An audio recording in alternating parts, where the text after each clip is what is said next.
Thank you, Mr. Sunstein. I appreciate your time. I have a couple things I want to get to, so we'll have to be a little brief. Okay.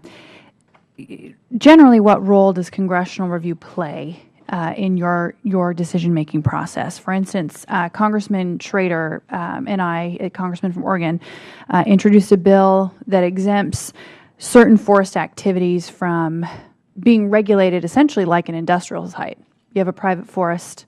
We don't believe you should have to get the same permits that an industrial or site would have to get to operate, right? In the Pacific Northwest, we have lots of water. Rules, so for 35 years, that's how EPA has looked at this. They are now moving to regulate it. And rules like those cost jobs, especially in the Pacific Northwest, where we have hundreds of thousands of dollars in jobs on the line when it comes to our forest economy. Will legislation like this and the tremendous amount of support it's received from labor, from business, be taken into consideration in your review process? The law is authoritative. So if that law is enacted, that's it. That trumps everything. So the legal constraints on regulatory action, that's a trump card. So would your office be willing to help promote this or at least be favorable as we work it through the process? Okay. When our lane, the Office of Information and Regulatory Affairs, has a narrow lane, which is implementation, we don't get involved in what legislation is the administration supports, or if we do, we play a very modest role in that. So there are others at OMB who would have the lead on that. Okay. Okay. Well, we would like the chance to submit for your consideration, and possibly if you need to move it up or down or laterally, we'd love to have your help in that. I can get you in touch with the right people. Okay. Yeah. With that, and I do applaud the President's decision to, again, he said it in the State of the Union, he made the case about 2 weeks ago now, that he wants to review, and I think it's incredibly important. One of the things I'd like to have you consider, it's not just not implementing a rule. In many cases, it's the indefinite delay that is causing a problem. I think of certain things. I think of Boiler Mac. I think of others. Yes, we're glad that the job killing rule didn't go into place. That's good. But then sitting on it for 3 years or what have you causes business to continue to constrict. I mean, the uncertainty is just as deadly as the rule itself would be. And you said, you were talking about general contemplation.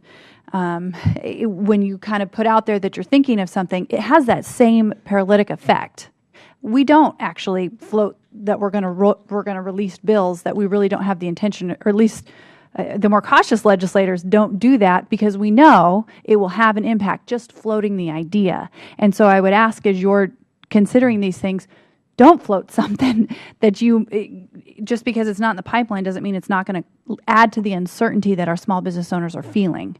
You're clearly right that there's a trade-off between transparency, this is under consideration, and adverse effect. Now, if you're going to be taking action, it's different than general contemplation. Like, there's an issue we'd like to consider versus, hey, maybe we'll add another, person on, like you don't have enough to do. I appreciate the concern, and we're going to see what we can do on this. With that, a couple more things. I know the executive order requires agencies to review regulations. What is their time frame or required reporting process? Do they report back to you at a certain time? Is this a general ongoing thing, or? Okay, great. So what the executive order required was within 120 days, they had to submit to the public, really, preliminary plans. And as noted, before they did that, actually, with our encouragement, they had public meetings, websites, engagement on what should be on the preliminary plans. That happened in May.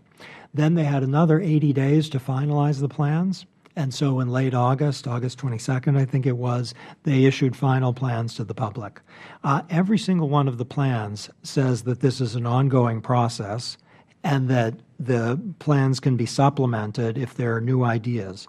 What we're focused on now is on taking those of the 500 reforms that are particularly promising and well enough along that we can expedite them and get them out and deliver some relief.